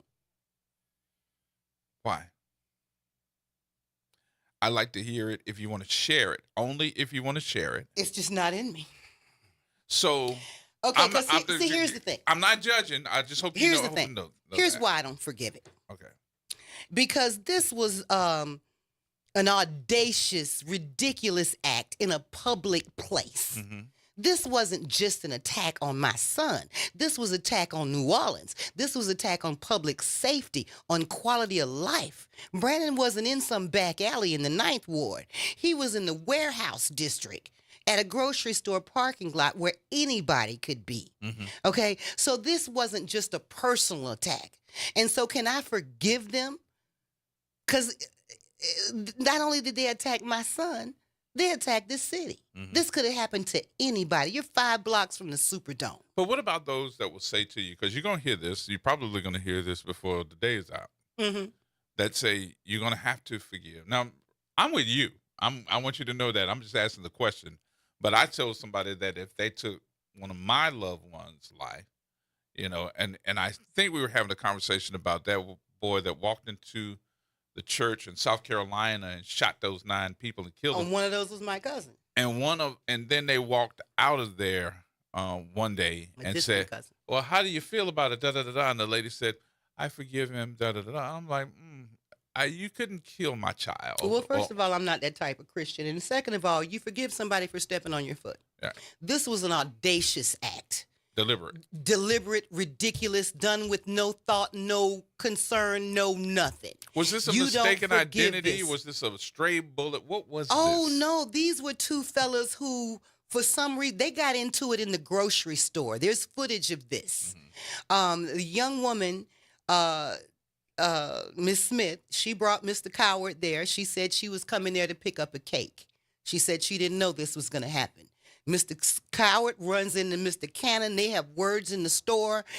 Coward comes out because he has the keys to her car. He goes out and he waits on this guy to come out. And there's footage of him spraying the front door. Spraying it. Hands going from side to side. This looked like television. They had multiple footage, but I only saw some of it because some of it was too triggering. But what I did see was mass chaos. A man dragging, he's got 2 little girls, he's dragging one and carrying the other. People diving and scrambling and falling all out of the way. This is ridiculous. This isn't a forgivable act. Because this could have been anybody. Now, do I have an active hatred? No. No. I can tell just by your personality. No, I don't think about them at all. But am I going to look you in the eye and say, I forgive you? No. Never. I told the last thing I said when I gave my impact statement. And when I gave my statement, I stood up. I wouldn't sit down. I stood up and I was holding Brandon's picture. And I looked him in his eye and I told him, you didn't have no right to take his life. He was so much bigger than you. And the last thing I said before I stepped down, I looked him in the eye and I said, there will be no forgiveness. I will curse you till the day I die. And I meant that. And I don't care what anybody thinks about it. You don't? I don't. I'm not a person who lives for public opinion. I'm retired. Mm-hmm. I live on my 5-acre property out there in the country with my husband. Do you think that will change? What will change? Your Oh, baby, the only constant in life is change. I'm not prepared to speak for what will change, but I don't think so. Because as I'm listening to you, it makes you mad. It does, because they did more than kill Brandon. Okay? Yes, I'm angry about that. I'm not trying to say that, it's not about Brandon. It's just not only about Brandon. Mm-hmm. Right across from that grocery store is a high-rise apartment building. Mm-hmm. One of his friends lives there, and he was looking out over the scene, and it would be the next day before he would realize that was one of his best friends. Right. Okay, that area and those studios in that area start at $3,000 a month. Right. I'm a realtor in this state. Right. I can tell you that. Mm-hmm. Condos start at $500,000. Okay, this wasn't some back alley. This is not the place to do that. And if you don't have that much sense, if you are so far gone, if you are so far away from your moral compass, and then keeping in mind, these boys don't know how to shoot no gun. Ain't neither one of them a good a shot as I am. They had 40 and 45 caliber weapons and didn't so much as graze the person they were shooting at. Oh, wow. Didn't even come close. So they also tell me that, and I'm discussing this with you, again, I want to make sure that I'm not triggering you. Everything triggers me. But they also said that Brandon didn't even know what was going on. No, he was on his phone.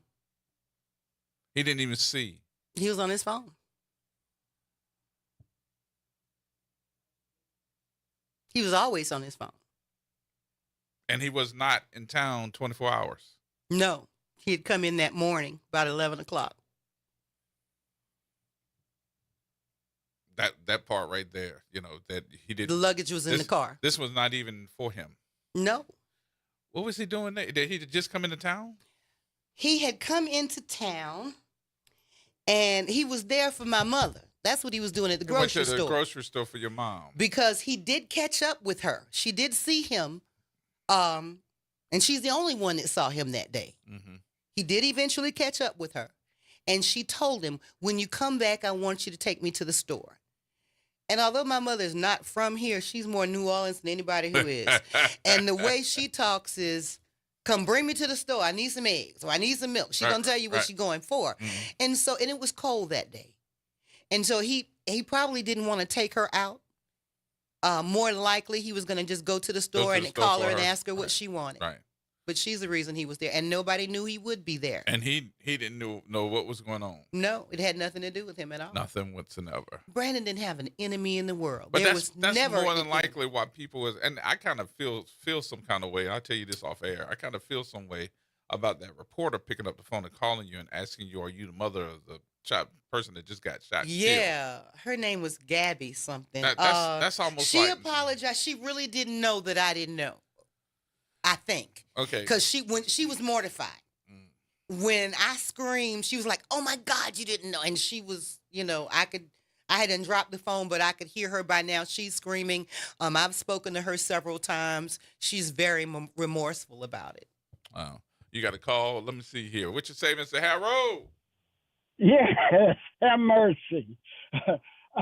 I'm in the River Oaks section of Houston, and I was listening to the lady.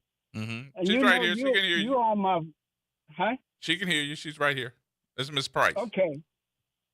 What's her name? Miss Price. Miss Price. Miss Sherilyn Price. Okay. You on my favorite colored people's list, and I want to put her on it too. She can be on it. She is so good. So I just had to call you. Oh, you see my new talk show host. I'm gonna make her one of my new talk show hosts. Mm-hmm. Oh, well, I love it. She's a I've always wanted to be one. Delight on here. Yeah. Hello. Yeah, go ahead. Yeah. I was just saying she's a pure delight. Thank you. I just like her, like I've met her before. So I just had to holler and tell you that I couldn't miss the opportunity. All right. Right. So, What you doing? What you doing in Houston? oh, you, how can I tell you? How can I tell? You know, I've been here for a while, and you know, we do real estate investing, and Houston is good.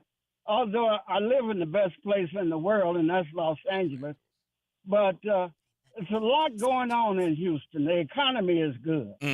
So, yeah. So we just picked up a house in, where is the place? Spring. Oh, okay. Spring, Texas. Yeah. All right. Yeah. All right, she wants to speak to you. Okay. Thank you so much. You're so very kind. I really appreciate it. You are so good, and you I don't know how to say it to you. I have to get it together, but I just had to call Gerod and tell him how I appreciate you, and what can I say? So I'm getting close to becoming a senior citizen. I'm 89 years old. Bless your heart. So I was with Martin Luther King twice, and Thurgood Marshall before he went to the Supreme Court. My mother marched with Dr. King in Florida and in Alabama. Yeah. So life is really, really something.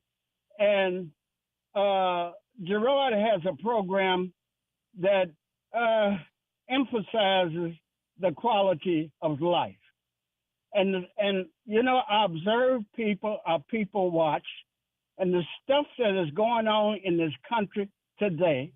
We have a fool in the White House, and I hate to turn on the news, but I have to know what's going on. So you are very, and I don't want to overemphasize, you are very inspiring, and hopefully I will be able to talk to you again. Yep. Thank you so very much. I back. Can't tell you how much I appreciate you. She's going to be back. I already see it. Already. Okay. All right, Mr. Harrell, be careful. Have a good evening. You too now. And a good life. All right. Talk to you later. That was nice. Yeah, he's in Houston. He's by way of Los Angeles. But he can have Houston and he can have Los Angeles. But guess what? Neither one of them. Well, you did not tell him that you're in real estate. I'm really not. My license is inactive. I still keep it, but I haven't activated it because really I don't have the presence of mind to do all that. Okay. I don't have any consistency. Can I have some water? Yeah, let's take the break in. We'll come right back. About 15 more minutes, y'all, if you want to have a conversation with Ms. Price.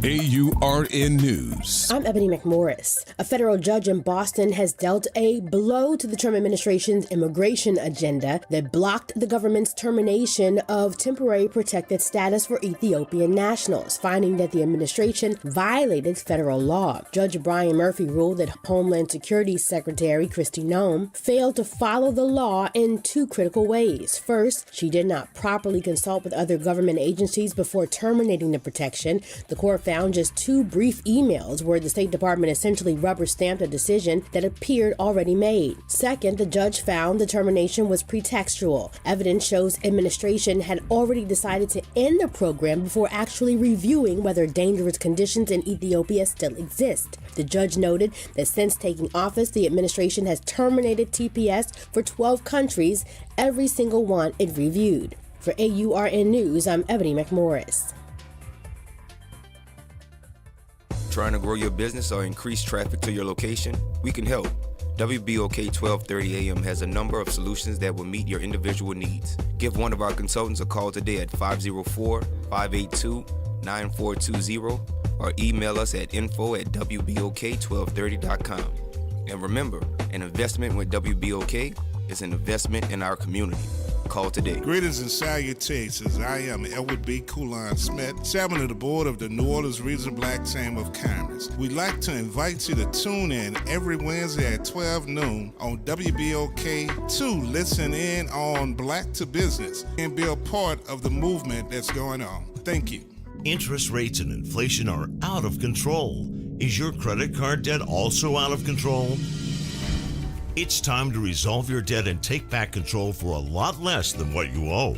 If you have $10,000 or more in credit card debt, then you need to call us right now. Debt Fix Pros can significantly reduce the amount you owe, and you could be debt-free faster than you think. I knew we had to do something. Our debt was growing. It was getting out of control, and we just didn't know what to do. We saw an ad for Debt Fix Pros. We called, and they showed us how fast they could get us out of debt. It really was amazing, and now we're back in control. Call now, and we'll show you how easy it is to fix your debt. The call and consultation are free. Call Debt Fix Pros right now at 800-311-5977. That's 800-311-5977. 800-311-5977. When you talk, we listen. WBOK. Here we go. The reality check on WBOK 1230 AM. That's funny. Yes, indeed. I ain't gonna say nothing to you on that. I'm gonna leave that part alone. That was the best job I had. For the next couple of minutes here, I guess as we get ready to wrap up this show on today, I think I done told you about 4 times now. Thank you. Yeah, I've been thanked sufficiently. Because I wanna invite you to come back for real. Absolutely. Not only just to talk about your son and what happened on Monday and what took them so long. 3 years. Well, they have rights. And there have been a lot of motions. It hasn't been not quiet because I get text messages, I get emails. They call me from the DA's office. But here's something I really want to say. Okay. Michelle Woodfork was instrumental in catching Charles Cannon, the second shooter. It was nearly 2 years after the fact. We didn't know who Jabril Coward was shooting at. When she was superintendent over at right. NOPD. Well, no, see, because Jabril Coward was arrested the day of Brandon's funeral. Oh, really? January 5th. He was when arrested she in Houston. But she was also she at the was DA's on office. NOPD, but this is what I want to say. When she left NOPD, she went to the DA's office. Right. And she became part of a task force. Okay. And they looked at all of this from the very beginning. They went back to the beginning with this case, with the footage, with the videos, all of this, and they identified the second shooter. And out of nowhere, she texts me and she tells me, I got him. We know who he is. We're gonna arrest him shortly. I'll let you know when. And by then I had pretty much given up, especially since the first shooter number 1, stayed in jail for a long time, and he wouldn't tell anybody who he was shooting at. And so... Oh, he wouldn't tell it? He didn't tell it. And that would have been his bargaining chip, but he missed his opportunity. By the time he was willing to tell, they had already found him. Mm-hmm. And so I'm trying to get this... Okay, hold on. I can tell you exactly when she did it. And I was like, what? So she was then with the DA's office when she texted. She was with the DA's office, and all of a sudden, she calls me and tells me that they know who he is. And I'm like, how did this happen? Her and I must do a lot of texting. Because I haven't found this for. Here it is. And this was September 25th, 2024.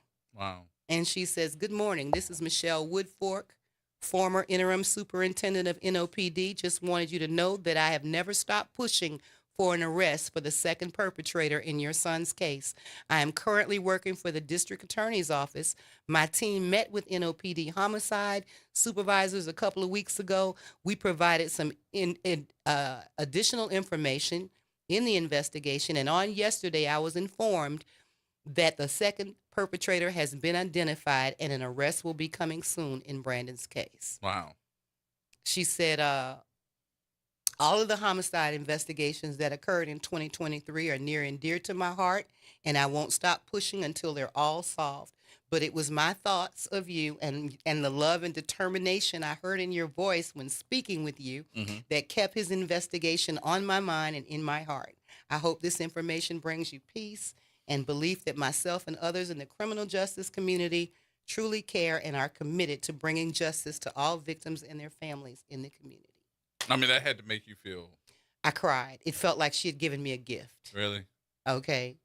That was the last piece. And so, you know, people keep asking me how I feel about the sentencing and so forth. And So that was my next question. I don't really focus on that. You don't care?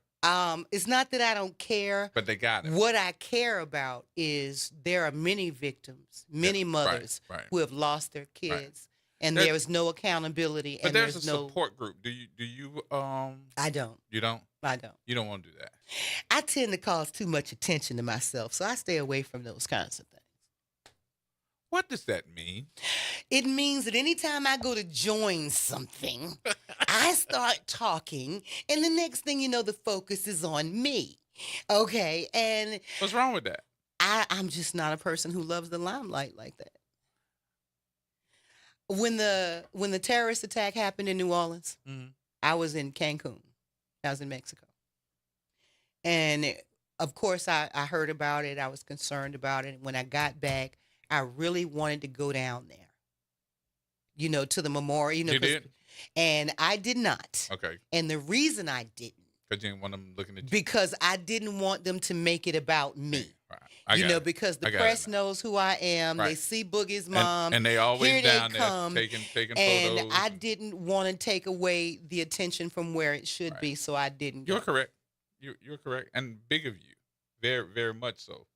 Not because of anything else other than you're just trying to make sure that the folks that were affected from their loved ones being killed, that they got it affected me deeply. Yeah. I called my advocates friends to find out if they had reached out to any of the victims, and I sent condolences, and I offered myself if I could help in any kind of way, because this is some stuff that shouldn't happen. Yeah. So look, because he done started up the music, you'll come back? Absolutely. Like next week? If you call me, I'm coming. And we're going to do some talking politics. We're going to talk about history. We're going to talk about a whole bunch of stuff. Thank you for having me. To the listening audience, the new talk show host here at BOK, Miss Cheryl. I just want to tell the people how much I appreciate the support and the love that I received throughout this whole process. Thank you for coming. Everybody has been so kind. Strangers, people have walked up to me, people have reached out. And so those within the sound of my voice just know that I appreciate it and I receive it. Thank you so much. Yeah, I appreciate it. But my new talk show host, I can finally go on vacation. Y'all, that's going to wrap things up for me. I appreciate you for being a part of the conversation on today. We'll see you tomorrow right here at WBOK.